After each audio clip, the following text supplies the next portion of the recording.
السلام علیکم ورحمۃ اللہ وبرکاتہ۔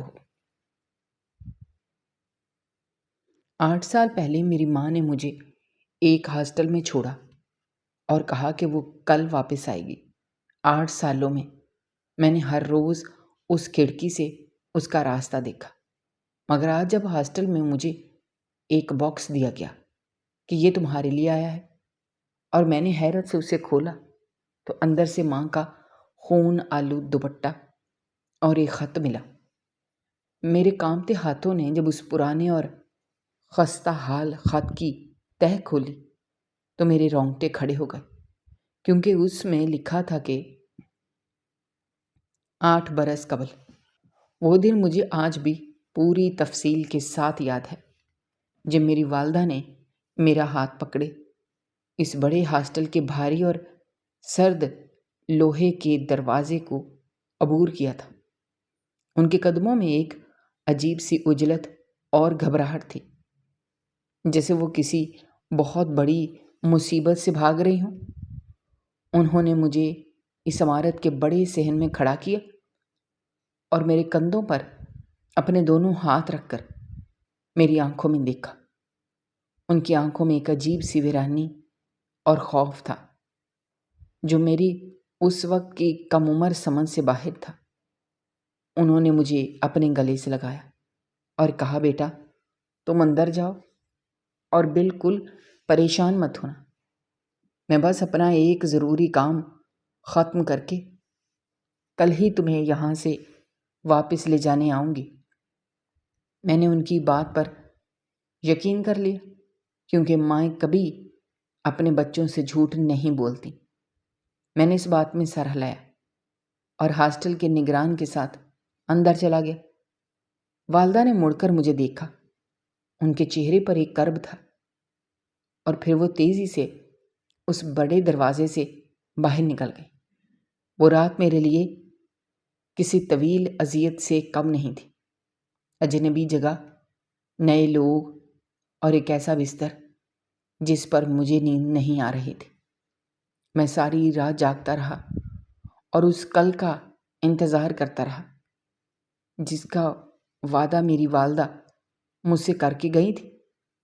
صبح ہوتے ہی میں اپنے کمرے کی اس پرانی کھڑکی کے پاس جا کر کھڑا ہو گیا، جہاں سے باہر کا وہ راستہ اور وہ بڑا لوہے کا دروازہ صاف دکھائی دیتا تھا۔ سارا دن میں نے اس کھڑکی پر گزار دیا۔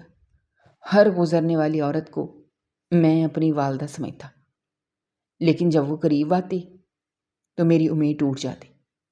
شام کے سائے گہرے ہونے لگے تو نگران میرے پاس آئے اور میرے کندھے پر ہاتھ رکھ کر مجھے کہا، بیٹا اب رات ہو گئی ہے، تم کھانا کھا لو اور سو جاؤ، تمہاری والدہ اب کل ہی آئیں گی۔ میں نے ان سے پوچھا، کیا کل واقعی آئے گی؟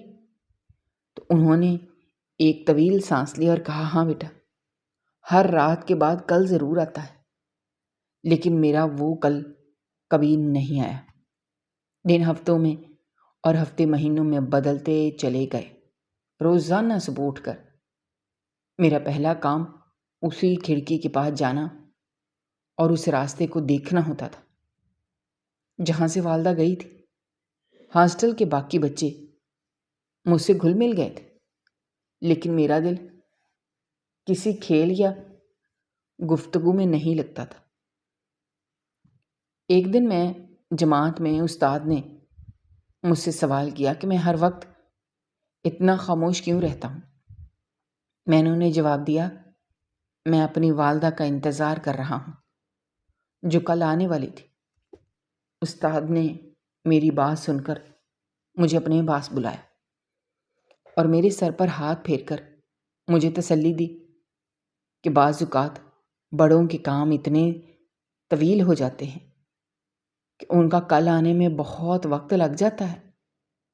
تم اپنی پڑھائی پر توجہ دو تاکہ جب وہ آئیں تو تمہیں ایک کامیاب انسان دیکھ کر خوش ہوں۔ میں نے ان کی نصیحت کو تو مان لیا، لیکن میری آنکھیں اور میرا دل اس کھڑکی سے بندھے رہے۔ جہاں پہلا تہوار آیا تو ہاسٹل کا ماحول بالکل بدل گیا۔ باقی تمام بچوں کے والدین ان سے ملنے آئے، ان کے لیے کپڑے، طرح طرح کے کھانے لے کر آئے، اور میں اس دن بھی اسی کھڑکی پر کھڑا باہر سڑک کو دیکھ رہا تھا۔ ایک بڑے لڑکے نے میرے پاس آ کر مجھ سے پوچھا کہ کیا آج بھی تمہاری والدہ نہیں آئیں؟ میں نے اس سے جواب دیا کہ انہوں نے مجھ سے وعدہ کیا تھا وہ ضرور آئیں گی، شاید آج کا دن ہی وہ کل ہو جس کا انہوں نے مجھ سے ذکر کیا تھا۔ وہ لڑکا میری بات سن کر اداس ہو گیا اور اپنا کچھ کھانا میرے پاس رکھ کر چلا گیا۔ وقت گزرنے کے ساتھ ساتھ میرا یہ انتظار ایک عادت میں بدل گیا۔ سال گزرتے گئے اور میں ہاسٹل میں بڑا ہونے لگا۔ وہ بھاری لوہے کا دروازہ جس پر کبھی نیا رنگ ہوا کرتا تھا اب زنگ آلود ہو چکا تھا۔ میری عمر بھی بڑھ رہی تھی اور میری سوچ میں بھی پختگی آ رہی تھی۔ اب میں کھڑکی میں کھڑا ہو کر صرف روتا نہیں تھا، بلکہ میرے ذہن میں بے شمار سوالات جنم لینے لگے تھے۔ میں خود سے اور اپنے ارد گرد موجود ہر شخص سے یہ سوال کرتا تھا کہ کیا واقعی کوئی اتنا کام طویل ہو سکتا ہے کہ 8 برس تک ختم نہ ہو؟ ہاسٹل کے نگران بھی میرے سے روزمرہ کے عمل کو دیکھ کر کچھ نہیں کہتے تھے۔ وہ جان چکے تھے کہ میری یہ عادت کبھی نہیں ختم ہوگی۔ میں نے اس کھڑکی سے موسموں کو بدلتے دیکھا۔ سردیوں کی ٹھنڈی ہوائیں جب اس کھڑکی کے شیشوں سے ٹکراتی تو مجھے والدہ کے وہ سرد ہاتھ یاد آتے جنہوں نے آخری بار مجھے چھوا تھا۔ گرمیوں کی دوپہر میں جب سڑک پر کوئی راہگیر نظر نہیں آتا تھا، میں تب بھی اپنی نظریں اسی راستے پر جمائے رکھتا کہ شاید کسی بھی لمحے وہ اس راستے پر چلتی ہوئی مجھے نظر آ جائیں۔ بارش کے دنوں میں جب کھڑکی کے شیشے پر پانی کے قطرے گرتے تو مجھے ایسا لگتا جیسے یہ کھڑکی بھی میرے ساتھ رو رہی ہے۔ میں نے ان 8 برسوں میں کبھی کسی چھٹی پر ہاسٹل سے باہر قدم نہیں رکھا۔ مجھے ہمیشہ یہ ڈر رہتا تھا کہ اگر میں باہر گیا اور اسی وقت والدہ آ گئی تو انہیں میرا نام ملنا پریشان کر دے گا۔ میں نے اپنی پوری زندگی اس ایک کھڑکی اور اس ایک وعدے کے گرد محدود کر دی تھی، لیکن جیسے جیسے میرے شعور میں اضافہ ہوا، میری وہ معصوم سی امید ایک گہری مایوسی میں تبدیل ہونے لگی۔ مجھے یاد ہے جب 5واں سال مکمل ہوا تو میں نے نگران کے دفتر جا کر ان سے تلخ لہجے میں پوچھا تھا کہ کیا میری والدہ نے مجھے یہاں داخل کرواتے وقت اپنا کوئی پتہ یا کوئی اور رابطہ نہیں دیا تھا؟ نگران نے میری آنکھوں میں غصہ دیکھ کر انتہائی نرمی سے جواب دیا، بیٹا، انہوں نے صرف تمہارا نام اور تمہاری عمر لکھوائی تھی اور کہا تھا وہ تمہیں خود لینے آئیں گی۔ اس کے علاوہ ہمارے پاس ان کے کوئی معلومات نہیں ہے۔ یہ سن کر میرے اندر ایک طوفان برپا ہو گیا۔ میں نے پہلی بار محسوس کیا کہ مجھے لاوارث چھوڑ دیا گیا ہے۔ وہ دن اور آج کا دن میرے اندر کا وہ غصہ کبھی کم نہیں ہوا۔ ایک مرتبہ مجھے شدید بخار ہو گیا، میرا جسم تپ رہا تھا اور مجھ میں بستر سے اٹھنے کی ہمت نہیں تھی۔ ہاسٹل کے نگران ساری رات میرے ساتھ بیٹھے رہے اور میرے ماتھے پر ٹھنڈے پانی کی پٹیاں رکھتے رہے۔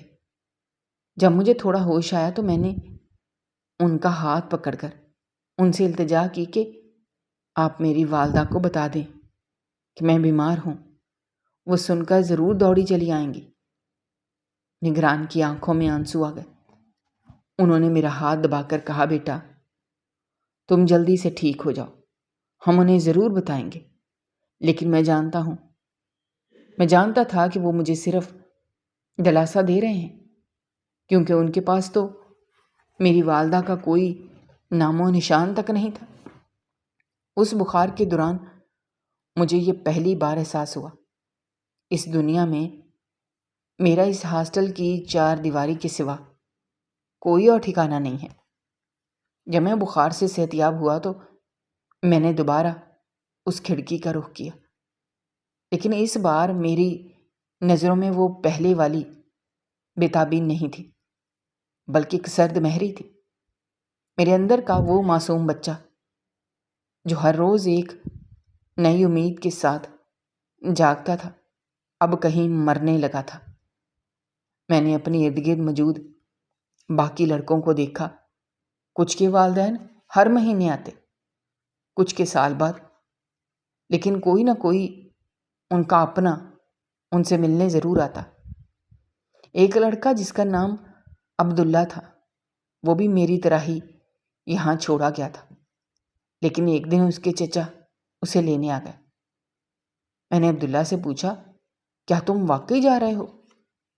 اس نے خوشی سے جواب دیا، ہاں، میرے چچا نے مجھ سے وعدہ کیا تھا کہ وہ حالات بہتر ہوتے ہی مجھے لے جائیں گے، اور آج وہ آ گئے ہیں۔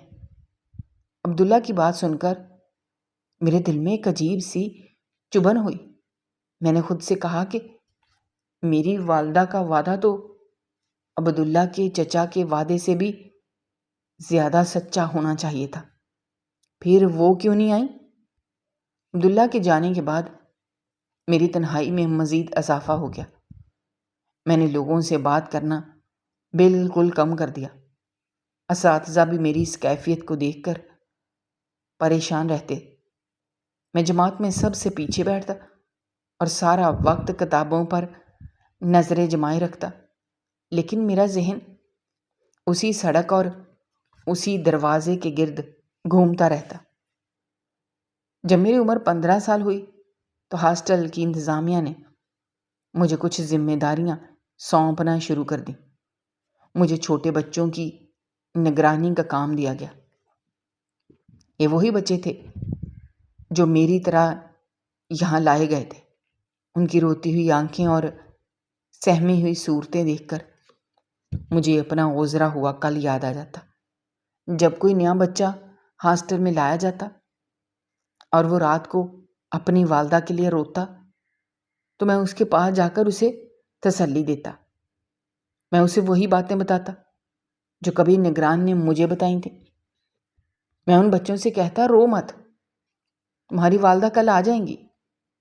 لیکن جب میں یہ الفاظ ادا کرتا، میرے اندر کوئی چیز ٹوٹ جا کر بکھر جاتی، کیونکہ میں جانتا تھا کہ یہ وہ کل ہے جو کبھی طلوع نہیں ہوتا۔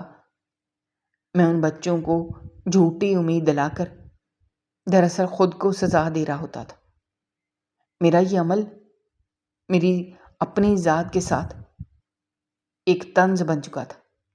میں دن رات ان بچوں کی خدمت کرتا، انہیں پڑھاتا، ان کے ساتھ کھیلتا، لیکن جیسے ہی شام ہوتی اور باقی تمام لوگ اپنے کاموں میں مصروف ہو جاتے، میں خاموشی سے اپنے کمرے میں آ کر اسی کھڑکی کے پاس کھڑا ہو جاتا۔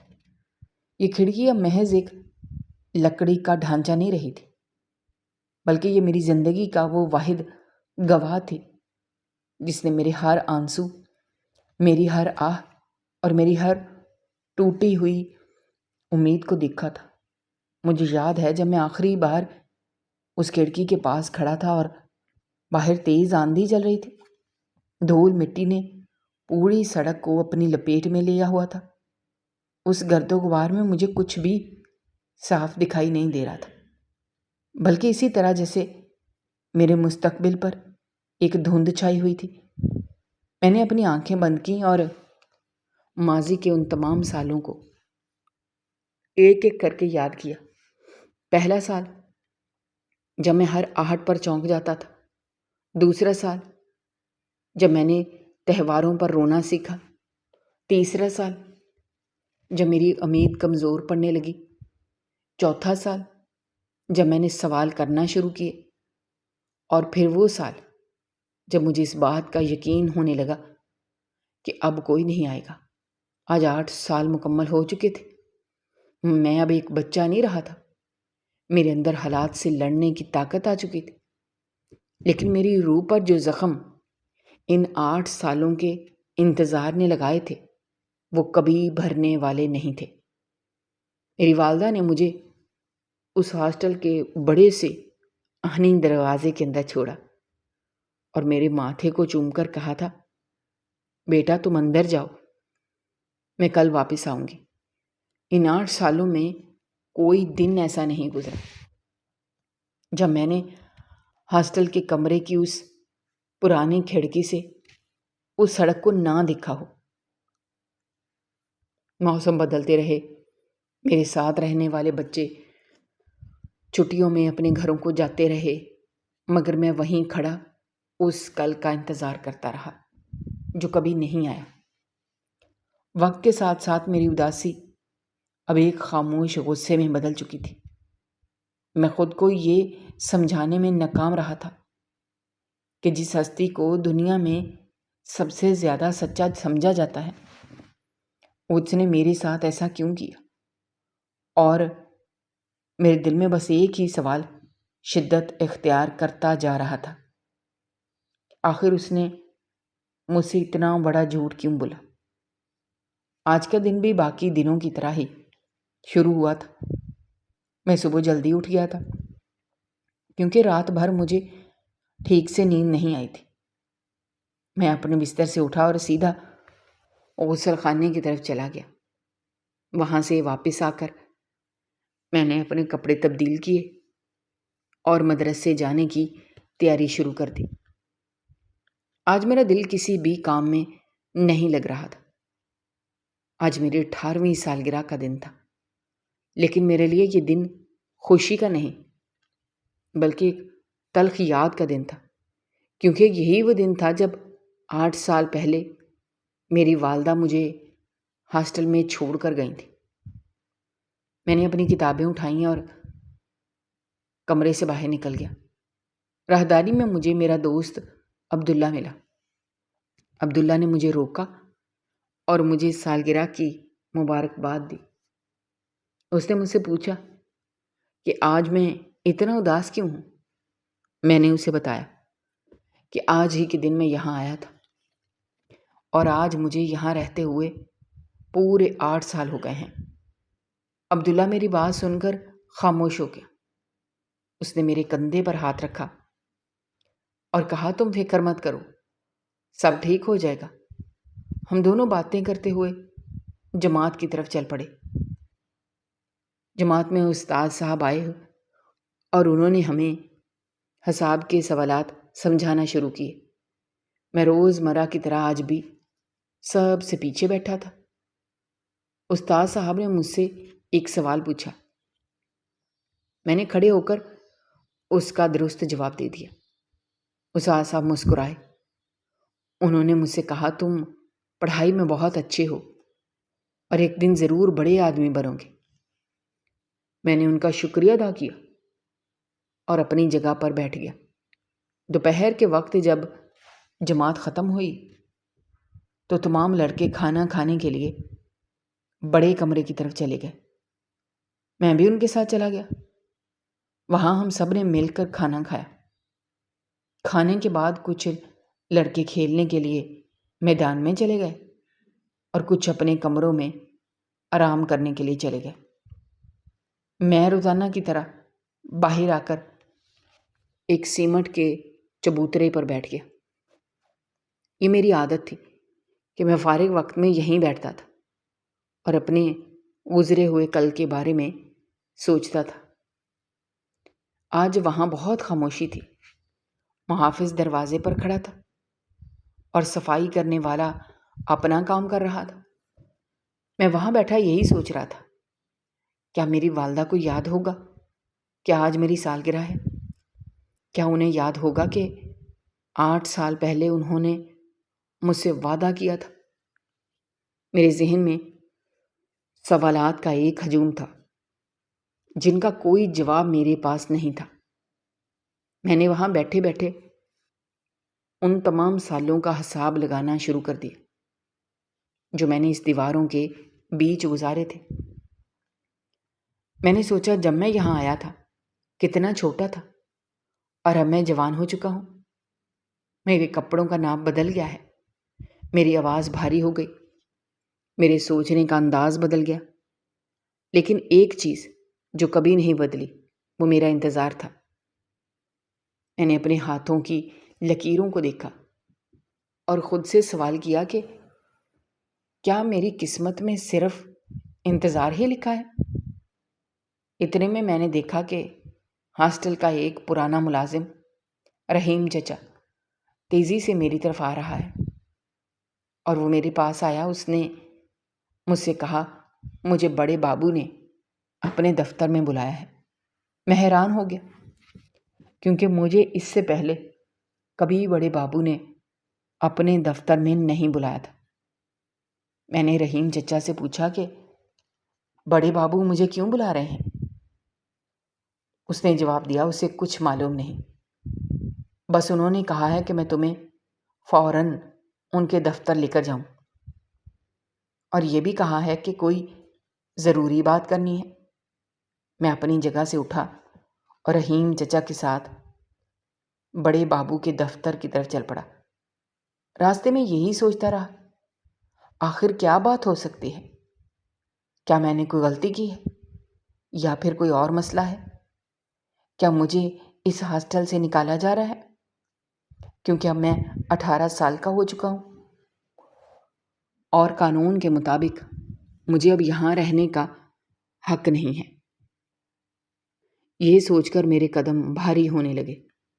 اگر مجھے یہاں سے نکال دیا گیا تو میں کہاں جاؤں گا؟ میرا تو اس دنیا میں کوئی بھی نہیں ہے جس کے پاس جا کر میں رہ سکوں۔ ہم چلتے چلتے بڑے بابو کے دفتر کے دروازے پر پہنچے۔ رحیم چچا نے دروازہ کھٹکھٹایا۔ اندر سے بڑے بابو کی بھاری آواز آئی کہ اندر آ جاؤ۔ میں نے دروازہ کھولا اور اندر داخل ہو گیا۔ بڑے بابو اپنی کرسی پر بیٹھے تھے۔ ان کے سامنے میز پر بہت سی پرانی کتابیں اور کاغذات بکھرے پڑے تھے۔ انہوں نے مجھے دیکھا اور مسکرا کر مجھے سامنے کرسی رکھی لکڑی کی کرسی پر بیٹھنے کا اشارہ کیا۔ میں خاموشی سے کرسی پر بیٹھ گیا۔ میرے دل کی دھڑکن تیز ہو گئی تھی۔ کمرے میں ایک عجیب سی پرانی کتابوں کی بو پھیلی ہوئی تھی۔ بڑے بابو نے اپنے سامنے پڑے ہوئے کاغذات کو ایک طرف کیا اور مجھ سے پوچھا کہ بیٹا تمہارا کیا نام ہے؟ وہ جو رجسٹر میں لکھا ہے۔ میں نے اس بات میں سر ہلایا اور انہیں اپنا پورا نام بتایا۔ انہوں نے گہری سانس لی اور اپنی اینک کے شیشے صاف کرتے ہوئے مجھ سے کہا کہ آج وہ ہاسٹل کا پرانا ریکارڈ روم صاف کروا رہے تھے۔ وہاں بہت پرانا سامان اور برسوں پرانی فائلیں پڑی تھیں۔ صفائی کے دوران انہیں ایک لوہے کی الماری کے سب سے نچلے خانے سے کچھ ایسا ملا ہے جو میرے نام پر ہے۔ میں نے حیرت سے ان کی طرف دیکھا اور ان سے پوچھا کہ جناب میرے نام پر وہاں کیا ہو سکتا ہے؟ بڑے بابو نے اپنی کرسی کے پیچھے مڑ کر دیکھا۔ وہاں سے ایک پرانا خاکی رنگ کا گتے کا ڈبہ اٹھایا اور اسے میرے سامنے میز پر رکھ دیا۔ یہ ڈبہ کافی پرانا لگ رہا تھا اور اس پر بہت سی گرد جمی ہوئی تھی۔ بڑے بابو نے مجھ سے کہا کہ یہ ڈبہ 8 سال پہلے کسی نے ہاسٹل کے پرانے نگران کو دیا تھا اور یہ خاص ہدایت کی تھی کہ یہ ڈبہ تب میرے حوالے کیا جائے جب میں 18 سال کا نہ ہو جاؤں، اور چونکہ آج میری 18ویں سالگرہ ہے اس لیے وہ یہ ڈبہ مجھے دینے کے لیے انہوں نے بلایا ہے۔ میں نے اس ڈبے کو غور سے دیکھا۔ اس پر ایک پرانی پیلے رنگ کی پرچی لگی ہوئی تھی جس پر میرا نام لکھا ہوا تھا۔ میری آنکھیں اس نام پر جم گئیں۔ مجھے یقین نہیں آ رہا تھا، یہ واقعی میرے لیے ہے۔ میں نے بڑے بابو سے پوچھا، جب انہوں نے یہ رکھوایا تھا، یہ ڈبہ کس نے دیا تھا؟ کیا میری والدہ تھی جنہوں نے یہ رکھوایا تھا؟ بڑے بابو نے نفی میں سر ہلایا اور مجھے بتایا کہ پرانے نگران اب اس دنیا میں نہیں رہے اور ان کے علاوہ کوئی نہیں جانتا کہ یہ ڈبہ کون دے کر گیا تھا۔ رجسٹر میں بس اتنا لکھا ہے کہ ایک امانت ہے جو آج کے دن مجھے دی جانی تھی۔ بڑے بابو کی باتیں سن کر میرے اندر ایک عجیب سی بے چینی اور خوف پیدا ہو گیا۔ میں نے ان سے پوچھا کہ کیا اس ڈبے کے ساتھ کوئی اور پیغام یا کوئی پتہ بھی درج ہے؟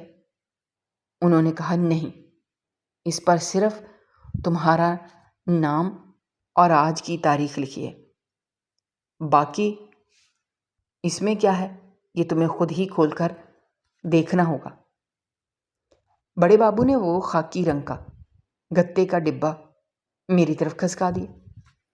میں نے اپنے کانپتے ہاتھوں سے اس ڈبے کو چھوا تو مجھے محسوس ہوا جیسے اس میں سالوں پرانی کوئی داستان چھپی ہے۔ اس کی صدا کھردری تھی، اس پر لگی ہوئی ٹیپ اپنی جگہ چھوڑ چکی تھی۔ میں نے بڑے بابو کا شکریہ ادا کیا اور اس ڈبے کو اپنے دونوں ہاتھوں میں مضبوطی سے پکڑ کر کرسی سے اٹھ گیا۔ بڑے بابو نے مجھے جاتے ہوئے کہا، بیٹا، اگر تمہیں کسی چیز کی ضرورت ہو یا کوئی بات سمجھ نہ آئے تو مجھے بتانا۔ میں نے سر ہلایا اور ان کے دفتر سے باہر نکل آیا۔ راہداری میں چلتے ہوئے مجھے اپنے قدم بہت بھاری محسوس ہو رہے تھے۔ ایسا لگ رہا تھا جیسے اس ڈبے کا وزن کئی من ہو، حالانکہ وہ ایک چھوٹا سا ڈبہ تھا۔ میرے دماغ میں بہت سے خیالات گردش کر رہے تھے۔ میں سوچ رہا تھا کہ آخر اس میں کیا ہو سکتا ہے؟ کیا اس میں میری والدہ کا کوئی پیغام ہے یا کوئی ایسی چیز جو مجھے ان تک پہنچنے میں مدد دے سکے؟ کیا اس میں ان کے نہ آنے کی کوئی وجہ لکھی ہے؟ میں جلدی جلدی قدم اٹھاتا ہوا اپنے کمرے کی طرف جا رہا تھا۔ راستے میں مجھے کچھ لڑکوں نے روکا اور مجھ سے پوچھا کہ میرے ہاتھ میں کیا ہے، لیکن میں نے انہیں کوئی جواب نہیں دیا اور تیزی سے آگے بڑھ گیا۔ میں بس جلد از جلد اپنے کمرے میں پہنچنا چاہتا تھا تاکہ اکیلے میں اس ڈبے کو کھول سکوں۔ ہاسٹل کی عمارت آج مجھے بہت طویل لگ رہی تھی۔ ایسا لگ رہا تھا کہ جیسے میرے کمرے کا راستہ ختم ہی نہیں ہو رہا۔ میں سیڑھیاں چڑھتے ہوئے 2 بار ٹھوکر کھا کر گرنے سے بچا۔ آخر کار میں اپنے کمرے کے دروازے پر پہنچا۔ میں نے دروازہ دھکیلا اور اندر داخل ہو کر دروازہ اندر سے بند کر لیا۔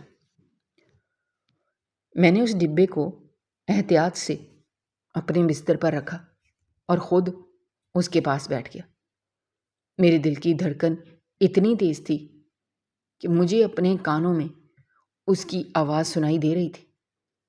یہ وہ لمحہ تھا جس کا میں نے 8 سال سے لاشعوری طور پر انتظار کیا تھا، لیکن آج جب وہ لمحہ میرے سامنے تھا تو مجھ میں اس کا سامنا کرنے کی ہمت نہیں ہو رہی تھی۔ میں نے بار بار اس پرچی کو دیکھ رہا تھا جس پر میرا نام لکھا تھا۔ میں بستر پر بیٹھا اس خاکی ڈبے کو گھور رہا تھا۔ میرے ہاتھ کانپ رہے تھے۔ میں نے ہمت جمع کی اور ڈبے کے اوپر لگی کاغذ کی ٹیپ کو اتارا۔ ٹیپ کے اترتے ہی ایک پرانی خوشبو میرے نتنوں سے ٹکرائی۔ یہ وہی خوشبو تھی جو 8 برس قبل میری ماں کے کپڑوں سے آتی تھی۔ میں نے ڈبے کا ڈھکن ہٹایا تو اندر کا منظر دیکھ کر میرے جسم کا خون خشک ہو گیا۔ ڈبے کے اندر میری والدہ کا پرانا سوتی دوپٹہ رکھا تھا۔ جو انہوں نے آخری ملاقات کے دن اوڑھ رکھا تھا۔ اس دوپٹے کا رنگ اب تبدیل ہو چکا تھا۔ اس پر گہرے اور سوکھے ہوئے خون کے بہت بڑے دھبے موجود تھے، جنہیں دیکھ کر میرا دل ایک لمحے کے لیے دھڑکنا بھول گیا۔ میں نے خوف اور حیرت کے ساتھ اس خون آلود دوپٹے کو اٹھایا۔ اس کے نیچے مجھے اسپتال کے ایک پرانے پرچے پر طے کیا ہوا کاغذ ملا۔ یہ خط تھا جو کئی سال پرانا اور خستہ حال لگ رہا تھا۔ میں نے اس دوپٹے کو سینے سے لگایا اور اس پرانے خط کو اپنے کانپتے ہاتھوں سے اٹھا کر اس کی تہ کھولی۔ اس میں لکھا تھا کہ میرے جگر کے ٹکڑے، میرے اکلوتے سہارے، مجھے معاف کر دینا۔ تمہاری بدقسمت ماں نے تم سے ایک بہت بڑا جھوٹ بولا تھا۔ میں نے تم سے وعدہ کیا تھا کہ میں کل آؤں گی، لیکن میرا وہ کل کبھی نہیں آنے والا تھا، کیونکہ میں جانتی تھی کہ میری زندگی کا سورج بہت جلد ہمیشہ کے لیے غروب ہونے والا ہے۔ مجھے خون کی کیسی جان لیوا بیماری لاحق ہو چکی تھی جس کا اس وقت کوئی علاج نہیں تھا۔ اسپتال کے بڑے اور تجربہ کار ڈاکٹر نے مجھے تمام معائنے کرنے کے بعد صاف الفاظ میں بتا دیا تھا کہ میرے پاس زندہ رہنے کے لیے صرف چند ہفتے یا شاید چند دن ہی باقی ہیں۔ یہ سن کر میرے پیروں تلے زمین نکل گئی۔ مجھے اپنی موت کا کوئی خوف نہیں تھا، مجھے اپنی جان جانے کی کوئی پرواہ نہیں تھی۔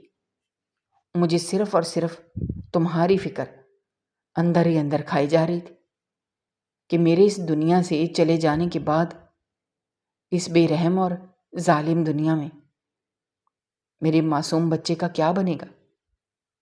ہمارا اس دنیا میں کوئی رشتہ دار یا دوست نہیں تھا جو میری موت کے بعد تمہارے سر پر ہاتھ رکھتا اور تمہاری پرورش کی ذمہ داری لیتا۔ میرے پاس اتنی رقم بھی موجود نہیں تھی کہ میں کسی اور شہر جا کر اپنا مہنگا علاج کروا سکتی۔ میں نے اپنے جسم کے تمام زیورات اور گھر میں تھوڑا بہت قیمتی سامان بیچ کر جو رقم جمع کی تھی وہ اتنی کم تھی کہ اس موذی مرض کا مقابلہ کرنا ناممکن تھا۔ میں نے کئی راتیں جاگ کر گزاری اور رو رو کر اپنے خدا سے تمہارے لیے مدد اور رہنمائی مانگی، اور پھر میں نے ایک فیصلہ کیا۔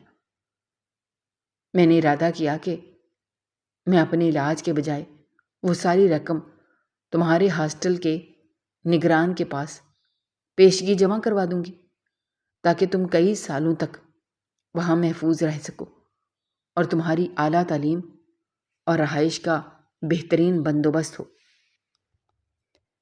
یہ فیصلہ میرے لیے میری موت سے بھی زیادہ تکلیف دہ تھا۔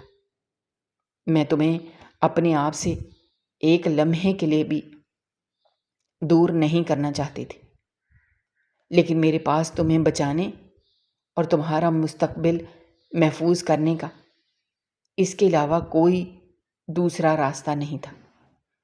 جس رات میں نے اپنا دل پتھر کر کے تمہیں اس ہاسٹل میں چھوڑنے کا حتمی فیصلہ کیا، اس رات میری بیماری شدت اختیار کر کے مجھے خون کی انتہائی شدید الٹیاں آنا شروع ہو گئیں، اور میرا یہ سوتی دوپٹہ میرے ہی منہ سے نکلنے والے خون سے مکمل طور پر بھیگ گیا۔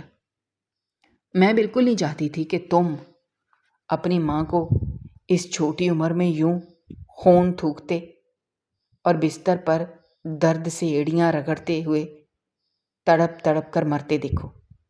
میں چاہتی تھی کہ تمہارے ذہن میں اپنی ماں کی ایک صحت مند، ہنستی کھیلتی اور مسکراتی ہوئی تصویر ہمیشہ محفوظ رہے گی، تاکہ تم ساری زندگی ایک خوبصورت یاد کے سہارے جی سکو۔ میں نے اپنی آخری سانسوں کو سمیٹ کر اپنے خون میں لتھڑے ہوئے اس دوپٹے کو ایک ڈبے میں بند کیا اور نہایت مشکل سے یہ آخری خط لکھا تاکہ تم جب بڑے اور باشعور ہو جاؤ تو تمہیں معلوم ہو سکے کہ تمہاری ماں نے تمہیں کبھی لاوارث نہیں چھوڑا تھا، بلکہ اپنی جان کی قیمت ادا کر کے تمہارا مستقبل خریدا تھا۔ مجھے بخوبی معلوم ہے تم نے اس کھڑکی پر کھڑے ہو کر میرا بہت لمبا انتظار کیا ہوگا۔ میری راہ تکتے تکتے تمہاری معصوم آنکھیں دکھ گئی ہوں گی اور تھک گئی ہوں گی۔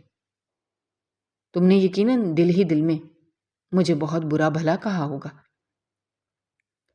اور مجھے ظالم اور بے حس سمجھا ہوگا، لیکن میرے پیارے بچے، میرے پاس سچ مچ کوئی اور راستہ نہیں تھا۔ میں نے اس شدید مجبوری کو سمجھنے کی کوشش کرنا اور اپنے دل سے مجھے معاف کر دینا۔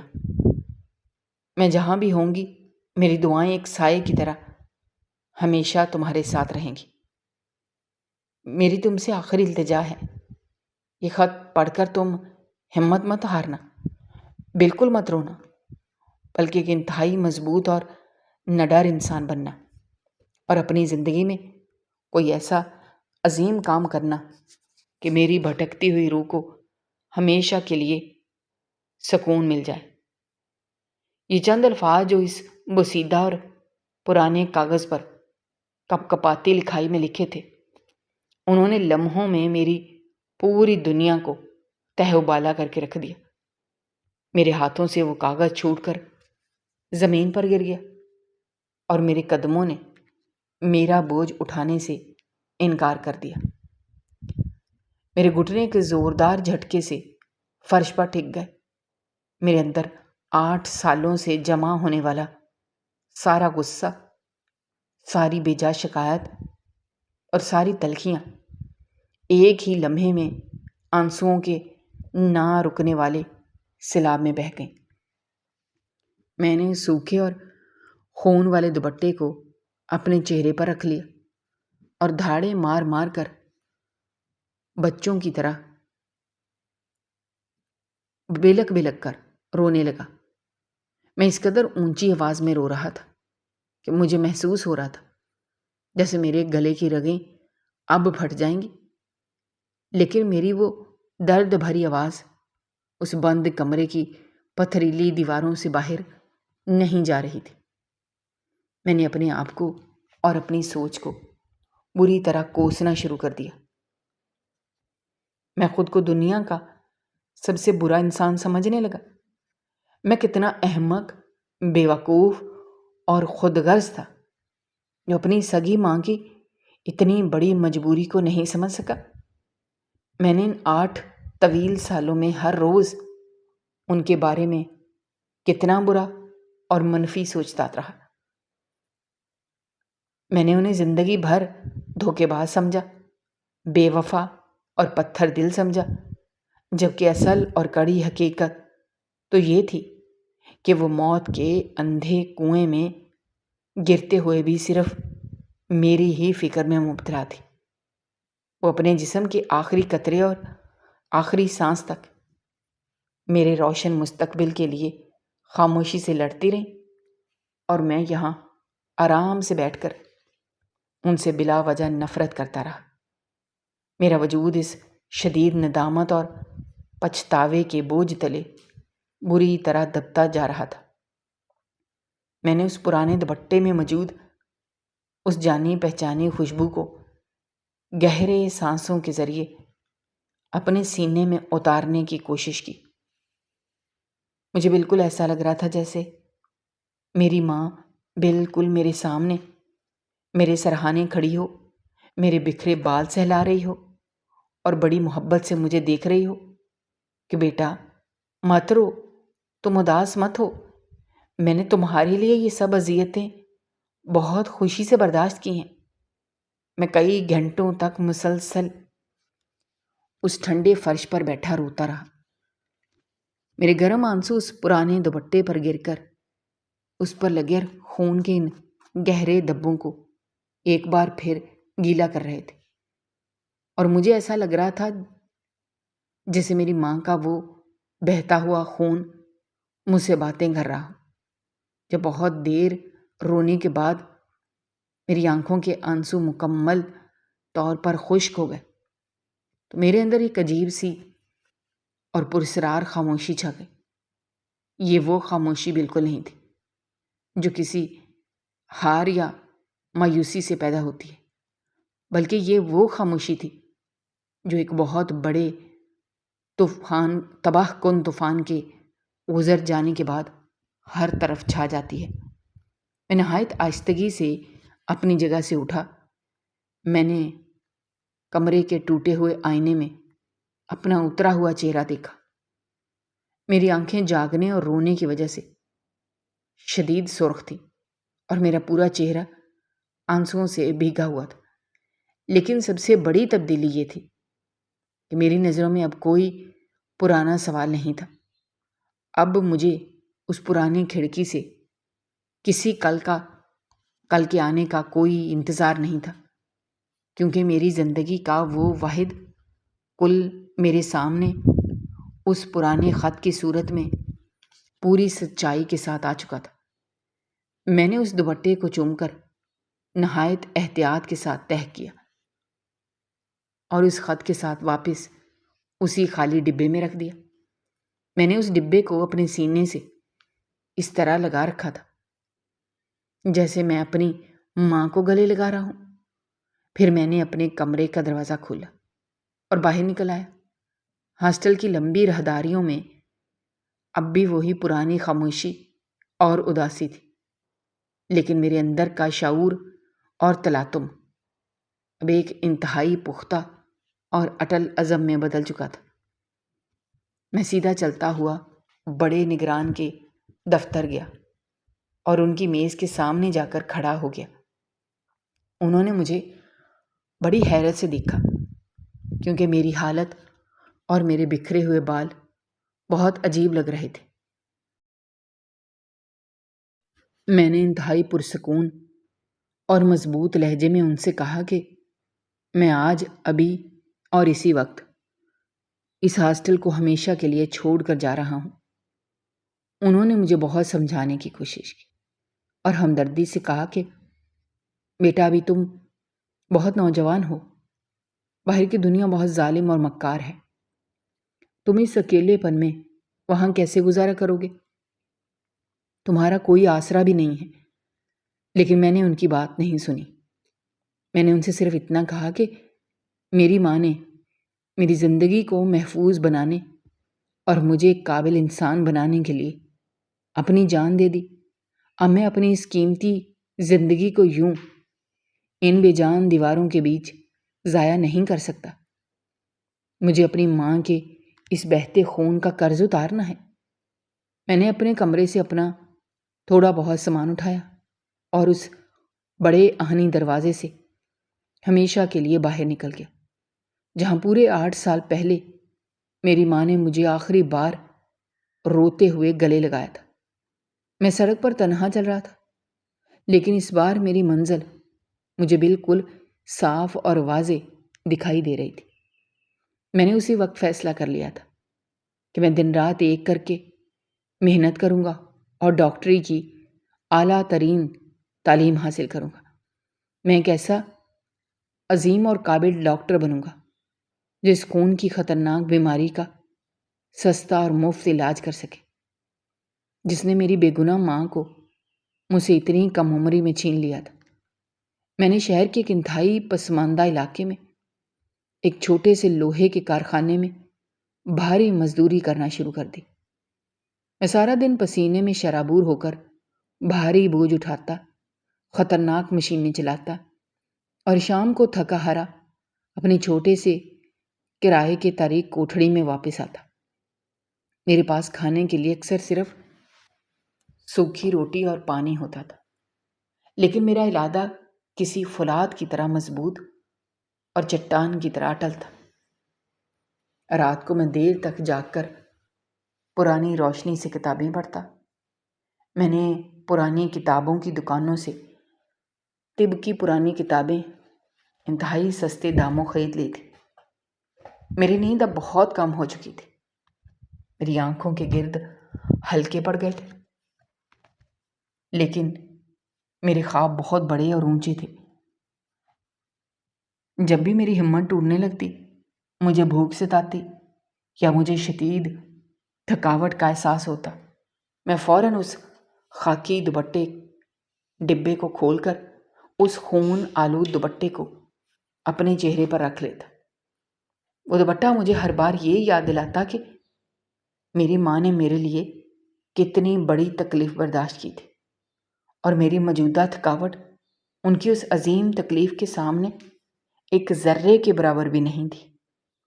سالوں کی اس کٹھن، مسلسل اور صبر آزما محنت کے بعد آخر کار میری محنت رنگ لائی، اور میں نے طب کے ایک بہت بڑے اور نامور مدرسے میں داخلہ لینے کا مشکل ترین امتحان اعلیٰ نمبروں سے پاس کر لیا۔ میرے پاس مدرسے کے بھاری اخراجات ادا کرنے کے لیے بالکل پیسے نہیں تھے، لیکن میری دن رات کی محنت اور سچی لگن کو دیکھتے ہوئے مدرسے کے اعلیٰ منتظمین نے مجھے مکمل طور پر مفت تعلیم حاصل کرنے کی خصوصی اجازت دی۔ وہاں بھی میری زندگی کوئی آسان نہیں تھی۔ دن بھر مدرسے میں مشکل ترین پڑھائی کرنا اور رات کو کان خانے میں مزدوری کرنا میرا روزمرہ کا معمول بن چکا تھا۔ میرے ہم جماعت اچھے اچھے لباس پہنتے، عمدہ اور لذیذ کھانے کھاتے اور تفریح کرتے، لیکن میں نے کبھی کسی دنیاوی چیز کی خواہش نہیں کی۔ میری واحد اور سب سے بڑی خواہش صرف اور صرف ایک کامیاب اور ہمدرد ڈاکٹر بننا تھا۔ وقت تیزی سے گزرتا گیا اور میں نے اپنی تعلیم شاندار طریقے سے مکمل کر لی، جس نے مجھ سے میرا بچپن، میری خوشیاں اور میری ماں چھین لی تھی۔ آج میں اس بڑے شہر کے سب سے بڑے اور مشہور ہسپتال کا سب سے نامور اور قابل احترام ڈاکٹر ہوں۔ میرے ہسپتال کے باہر ہر روز صبح سے شام تک سینکڑوں بیماروں اور پریشان حال لوگوں کا ہجوم ہوتا ہے، لیکن میری زندگی کا ایک اٹل اصول ہے کہ میں کسی بھی غریب، نادار اور بے سہارا مریض سے کوئی معاوضہ یا رقم نہیں لیتا، خاص طور پر وہ مائیں جو اس خون کے موذی مرض کا شکار ہو کر میرے پاس آتی ہیں۔ میں ان کا علاج پوری جانفشانی، محبت اور لگن سے بالکل مفت کرتا ہوں۔ جب بھی موت کے منہ سے واپس آنے والی کوئی صحت یاب ماں رو کر مجھے دعائیں دیتی ہے تو مجھے بالکل ایسا محسوس ہوتا ہے جیسے وہ عورت نہیں بلکہ میری اپنی ماں جنت سے مجھے دیکھ کر دعائیں دے رہی ہے۔ میں نے اپنے ہسپتال کے ایک خاص کمرے میں شیشے کے ایک بہت بڑے فریم میں وہ خون آلود دوپٹہ اور وہ پرانا خط انتہائی عقیدت کے ساتھ سجا رکھا ہے۔ جب میں کسی سنگین مریض کا علاج کرنے یا کسی بہت بڑا آپریشن کرنے سے پہلے اس کمرے میں جاتا ہوں تو میں اس شیشے کے پار اس دوپٹے کو دیکھ کر اپنی ماں کی اس بے مثال قربانی کو یاد کرتا ہوں، اور مجھ میں ایک نئی طاقت آ جاتی ہے۔ جب میں اپنی زندگی کے اس شاندار کامیابی کی بلندی پر کھڑا ہوں تو میرے دل میں قدرت سے کوئی شکوہ یا گلہ نہیں ہے۔ میں جانتا ہوں کہ میری ماں جسمانی طور پر میرے ساتھ اس دنیا میں موجود نہیں ہے، لیکن اس کی دی ہوئی عظیم قربانی، ان کا وہ خون سے لتھڑا پرانا دوپٹہ اور وہ آنسوؤں سے بھیگا ہوا خستہ حال خط ہر قدم پر میری رہنمائی کرتے ہیں۔ انہوں نے موت کے خوف سے رو کر ہار ماننے کے بجائے مجھے ایک نئی اور روشن زندگی دی، اور میں آج ان کی اسی دی ہوئی زندگی اور حوصلے کے ذریعے نہ جانے کتنے غریب اور بے بس لوگوں کی زندگیاں روزانہ بچا رہا ہوں۔ میری ماں کا وہ راز جو پورے 8 سال تک ایک اندھیرے ڈبے میں قید رہا، اس ایک راز نے میری پوری دنیا اور میری سوچ کو ہمیشہ کے لیے بدل کر رکھ دیا تھا۔ آج جب میں اپنے ہسپتال کی کھڑکی سے باہر اس کھلے اور نیلے آسمان کو دیکھتا ہوں تو مجھے سچے دل سے لگتا ہے کہ وہ کل جس کا میں نے برسوں کھڑکی پر کھڑے ہو کر انتظار کیا تھا، وہ دراصل ایک انتہائی روشن، کامیاب اور فخر والے مستقبل کی صورت میں میرے سامنے آ چکا ہے۔ اور اس روشن کل کی مضبوط بنیاد میری ماں نے اپنے بہتے ہوئے خون سے رکھی تھی، اور یہی میری زندگی کا سب سے بڑا سچ اور اس کہانی کا سب سے خوبصورت اور مکمل انجام ہے، جس نے مجھے مایوسی کے گہرے اندھیرے سے نکال کر امید اور روشنی کا راستہ دکھایا، اور ایک بے سہارا روتے ہوئے لاوارث بچے کو پوری انسانیت کا مسیحا اور ایک سچا خادم بنا دیا۔ ماؤں کی محبت اور قربانی کی کوئی حد نہیں ہوتی۔